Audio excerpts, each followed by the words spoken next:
Hi everyone and welcome back to LL Sports TV. Hope you're all doing well. Just a quick video today reviewing this week's big game against Man United. Arsenal versus Man United, always a big game no matter the circumstances. And this upcoming game is certainly worthy of that. Not least because Arsenal desperate for the win to maintain their title hopes. Man United, of course, new manager bounce. They've had a few good results recently. They'll be looking to keep that going. With me to discuss, we've got the host of the United View, the ever-popular United View. He's also a family member. As those of you may not know, he's also my second cousin. Big up and a big digital round of applause to Flex in the building. Big up, man. Big up. Hey, first time on the channel. Man. Yeah, you pick the big one, innit? This one there. Man. Yeah, I bet. Nah, big up, man. Thanks for having me, man. It's good to come through. And this game here. Big teams, man. Big teams. So tell me, how are you feeling about this game? Because I know I've spoken to you off camera. Yeah. You are a bit nervous about this. You know me every time at this time of year. I'm always nervous, always apprehensive, always... I don't like to use the word scared, but there's shades of that because we just don't travel well to the Emirates. We haven't won there since, what, was it 17, 18? Millie Rock and, you know what I mean? Jesse Lingard in the black kit. I was at that game, you know, David De Gea, monster. Yeah. Save after save after save, and then I think we came back a few months later in the FA Cup, did it again. Then Jesse Lingard was moonwalking, you know what I mean? Yeah. Since then, all L's. Not even like a little draw or something. All losses. Yeah, I was looking at that earlier, and I thought, right, we actually measure up well against these, man. We just did the double over you last season. Easy. That's what I'm saying. So the gap between the two teams is as big as it's ever been in terms of, you know, what your aspirations are and how good Arsenal have been and are under Mikel Arteta. We have been through one manager in that time. He's gone. Started with a new one now. Although we did pick up 2 cups in that time. While you lot didn't pick up any in that guy. You know what I mean? But I actually had a couple of Man United fans who were friends of mine sort of ribbing me on that, saying, listen, even at he'd been and gone, still pick up something. We're still winning trophies. So, and you can't really argue with that, really. You know what I mean? But I mean, look, but at what cost, though, I would argue. You know, yes, it's great to get the FA Cup and Carabao Cup, but not at the expense of finishing. But let's focus on this game, man. It's all about this game. So, talk to me about this new manager, because as an Arsenal fan, that's what everyone's kind of wondering. Yeah. Ruben Amorim, I mean, got to be honest, he's got the better of us beforehand, so that's not to be taken lightly. He's come into your team, what's it, he's 3 games now? 3 games in, this will be his 4th. 2 wins. How's he shaping up? There's some promising signs. There's some promising signs. He's been very realistic about where we are, what we are, the players we have, and the expectation. He can communicate really well. He's very likable, very charming. But most importantly... He's on the drip, isn't he? He loves it. And Monclizzy magic, mate. You got the Moncler, you know what I mean? Yeah, he's that new manager. With got the Pradas on. Swag. Yeah, you know what I mean? I'm seeing that. Yeah, I'm seeing that. But he's a charmer. He's a charmer. He looks the part, which is you know, part of the battle, how you communicate, how you handle the press conferences and stuff. Because I think with Erik ten Hag, I think he struggled in that area. Likewise, sorry to interrupt. That was a major difference when we had Emery as opposed to Arteta.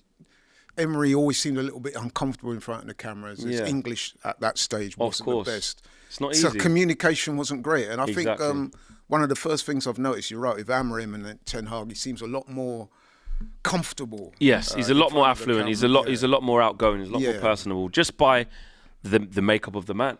You know, Ten Hag. Obviously, English isn't his first language, like Ruben isn't. This is not his first language, but the way he is as a person is just chalk and cheese in contrast. So, but no, tactically, we've got an idea of what we want to do. We've got an identity. I can see. What's that? Well, in terms of playing the 3-4-3 system, he wants to go man for man. He wants to press high. He wants his wing backs to be really high and really wide, but we haven't faced that much pressure yet because in most of the games we've had like 70% possession, but that has come because of the teething problems of we moved the ball really slowly across the back 3. A lot of sort of negative possession where it's like you've got the ball, but the other team's comfortable. They let him have it there, let you have it there. You're not hurting us kind of vibe, and we're trying to suss things out. So it's a bit skewed, the data. There's been some tough moments in games where our passing is not good enough. the runs and where to be and when to press and what to do is not there yet, which you would expect. But there's been some positives, man. Ahmad, Talk to listen, me. Ahmad's been exceptional. I saw him yesterday. Very, and I very must say, good. I mean, I always knew he was a good player, but Ten he Hag, seems to be one of those blood guys on his that are hands, gonna man. benefit of- To not play this kid, you know, because Anthony was out there, then Sancho had a turn, and then Garnacho, every Palestri, even Amari Forson, one of the kids we had before we let him go. Everyone getting a chance instead of this kid. You know what I mean? We're away at Porto this year. He played Mazraoui in a number 10 position. I'm going, Rob, where's Ahmad, man? You playing Mazraoui in the 10? Where's Ahmad? So, but he's been brilliant. He's been scoring goals. He's been creating goals. And most importantly, he's doing a job for the team at right wing back. You know what? I was just about to say that. What I loved about the performance yesterday was his unselfishness. He's so unselfish, a couple Laurie. of them runs, Yes. he could easily been forgiven of going on trying to have the shot himself. He was doesn't always want the looking- glory. He's Yeah. whatever's best for the team. He's a really humble individual. Had a chance to interview him quite a few times and pose some questions to him in press conference. Really humble kid.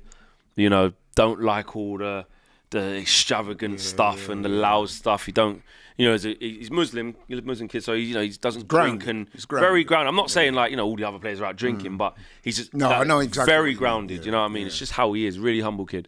So yeah, I really enjoyed his performances. Mazraoui, Yeah, pound for pound, has been the signing of the season for me. Wow, yeah. Yeah, but in terms of pound for pound, £12 million. And with how good he is, I think he's been exceptional. Again, very versatile, playing the 10, play right back, left back, right centre back. He's played everywhere. So he's been really, really good. Rashford's back in the goals. Yeah, I've seen him. Got a new doing- girlfriend, yeah. apparently. You know what I mean? Yeah, So I've seen that. when that happens, that contract Rashi and new girlfriend Rashi, it's a lot, yeah? It's a lot. And actually at the Emirates, even when we've been losing, he's been scoring there. That's true. He likes to go at the Emirates. So And I saw a quote yeah. from Rashford the other day that struck Yes. me. He said that he feels re-energised under this new manager, which would appear to be the case. And that's the case for a lot of them. So listen, we're very far from where we need to be. And I love the way that Ruben Amorim is talking about where we are. Like the way he breaks down the performances. Like he says, listen, we won 4-0 against Everton, but let's focus on the performance, not the result, because Everton were in the game. You know what I mean? Bodo Glimt. Yeah, Maybe, I actually you know. saw that game, and for about the first half an hour, up until you guys scored anyway, I thought that We weren't great. Do you know what I'm saying? We weren't great. I was in the stadium sitting there, I was going, this is poor. Like, if you do this half an hour, if this is what you do against Arsenal, you will get dismantled. And that's why I'm really worried about this game, because I feel like it's ideally, you can't create the fixture list. You've got to play who's in front of you. Ideally, really, if I'm being honest, this is probably a game you don't want this early in your reign. I know you can say it's good to test yourself out, but I need a few more games against the normal opposition. You know what I mean? I see where you come from. But Arsenal got the bit between their teeth. Oh, man. That right hand side of yours, Oh, phenomenal. Timber, Partey / Jorginho, whoever's going to be, Odegaard, Saka. You know when they call. Yeah. Listen. Since the international break, we have bounced back with a bang, and the obvious thing would be to say that Odegaard's been a catalyst, which he has. He has, yeah. But I think that's also a little bit simplistic, because yes, he's come in and he's lifted the team, but there are several players in the team at the moment that are playing what I would say is their best football of the season so far. Saka, obviously. You know, back in it. Odegaard, Goals, Timber. 5 this, 5 that, yeah. 3 there. And we're looking confident as well, which is Yeah. always the key. You know what I mean? It's not just the results, not just the performance, it's the confidence. I stopped short of saying swag. But Yeah. you know what I'm saying? Yeah. The The swag players is back, starting to though. believe in it, man. But then I will say this to you, Laurie. Would you agree? And I'm not just trying to do that little reverse thing. I like know what you're like, man. All the pressure's on you to win this game. There is no pressure for Man United to win this Actually, game. you're right. 4 games into a new manager. It's all been ripped up and started again. We're trying to find our way. You're 9 points off the title. And if you slip up before Liverpool do, you can almost kiss goodbye to it. So if you lose against us or even draw, is it fair to say that A, title's gone, and B, no, A, it's more important for you to win it, more pressure on you to win it, and B, if you don't win it, title gone. You know what? It's hard to disagree with anything you said there, man. It's just the truth, because This is how it is, isn't it? yeah, I mean, our aspirations, you hinted it, you alluded to it earlier, our aspirations are high. A lot of people, they're not talking about it too much now because it's not certain yet, but if Liverpool do go on a win, a lot of Arsenal fans will be disappointed, to say the least. the fact that City have fallen off and we've not been there to capitalise Exactly. fully. But listen, we're on a good run. We had some difficulties. It would appear we're in the right place now. Form's back on track. Man United will be a good test, but it's one that we're expected to win. Exactly. Whereas you guys, as long as you free don't hit. get a Tonkin, though. That's what I'm saying. I just long want as you don't get a to. Tonkin. I don't want to see us go there like sitting ducks and just lie down and just be like, oh, we've got a back five. We're not going anywhere. And it's wave after wave of Arsenal. I understand that there'll be periods of the game it might be like that, but I do want to see us showing some intent. I trust in this head coach that even though it's early in our development, I think he'll set us up with the intent to go and show something in his image. It might not look great. Do you think you'll be more on a counter-attacking team? I think because very few teams come to Arsenal and out. You can't. If we try and go toe to toe, I think it'll be a long day. But he does like to play like that. That's his principles. You know, it's almost like the Big Ange thing of like, he don't care. You go. That's how we play. Yeah, and we do need a little bit of identity. We do need a little sense of that. And I would rather suffer and then be better for it in the long run. But again, you can't be naive though. It's all good saying, yeah, it's our principle. I'm very much football. Yeah, it's all good saying your principles, but you need to adapt for certain games. If there's no point losing 5-0, but saying, oh, we stuck to our principles. But really, the Saka was in everything. You've got to balance it. You've got to balance it. There's going to be times where we need to defend really, really well. We have to be really good on the ball. Which is why I think this is going to be too difficult a game because I can't see us just being. It may have come a bit too early in your development. Exactly. But I do see it being a very competitive game. Yeah. It's a big game, obviously. Roll it on, man. And it's going to be enough vibes. Please, you know guys, what I mean? Please. So who have we got to look out for? I know you mentioned Diallo and Rashford, the obvious two. Mazraoui in terms of defensively, and just everything he does is just clean and crisp. Will Ugarte play? Yes, looked right, 1,000%. Yeah, unless there's an injury, he will definitely play. Yeah. Bruno's back in form. Yeah, Bruno's a very good player. Bruno is back in form. He's doing well again.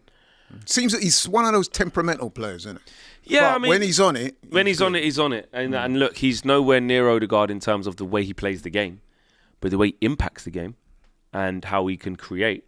He's up there with Odegaard in terms of chance creation. Of course, the way he keeps the ball, the way he manipulates the ball, the way he uses the ball he's nowhere near Odegaard's level in that respect. I can definitely say that. But for the sprinkle, the cherry on top, that killer pass, he's got those he can play that pass Yeah, just as well as Odegaard can, just in a different style, and he can get goals as well. Okay then, so let's wrap up. Yes. Arsenal versus Man United. We're at home, so I'm going to let you go first. Give us your prediction for the game and why, because a lot of people just say, yeah man, 2-0, 3-0, 3-1. You tell me what you think is going to happen and why. Arsenal 2, Manchester United 2. Oh, you're going for the Desmond, yeah? Why? Because my heart is trying to convince me that, we can go there and not lose. So that's why I'm saying that. My head, I'd rather not share that. I'd rather not share that prediction. If I'm being totally honest with you. No, I can see the honesty coming through your veins, man. For me, I'm going Arsenal 3, Man United 1. Yeah. However, I do think it will be a competitive 3-1 game. I mean, like it was last year. That was a competitive 3-1. Yeah, exactly. Some games, a 2-goal margin, and you think, nah, man. For example, the City-Liverpool game yesterday. Yeah. 2-0 to Liverpool, but anyone who saw that game, that's probably a 4-0. But 3-1 Arsenal, and I say that because we're in a rich vein of form. The vibes are good, and crucially, we're at home, and we have to win. You do have to win. Our desire to win, and no disrespects to you or United, because obviously you want to win every game, but we need it just that little bit more. And at the top level, I often think that counts for a lot. Yeah, the that's fact fair. That we're at home, it's under the lights, it's Arsenal versus Man United. Set up perfectly. He's playing the team, he's learning their manager, ain't got a clue, Ninth in the league. See, playing against a mid-table team, man.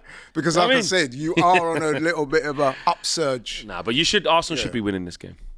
So I'm going to go for it, and that is no disrespect to Man United. I respect Man United, big club, always have been and probably always will be. But it's just our time, one of them. It's our time. We need to win, and I think we will do. We've got a good record against you in recent years. I'm backing that to continue, so I'm going 3-1. But as I said, I'm expecting a competitive game, some thrills and spills, and a good game as well. Yeah, I don't think it'll be one of them where it's No, just it's always all exciting. tactical and No, stuff. we're on the wrong end of it, but it's always it's always exciting. But anyway, bro, Yeah, thanks for man. coming on, man. Big We'll up, have to man. do this again. Yes. And yeah, man. In the meantime, thank you so much for tuning in. If it's your first time here, please like, share, and subscribe, as that does well for the algorithms.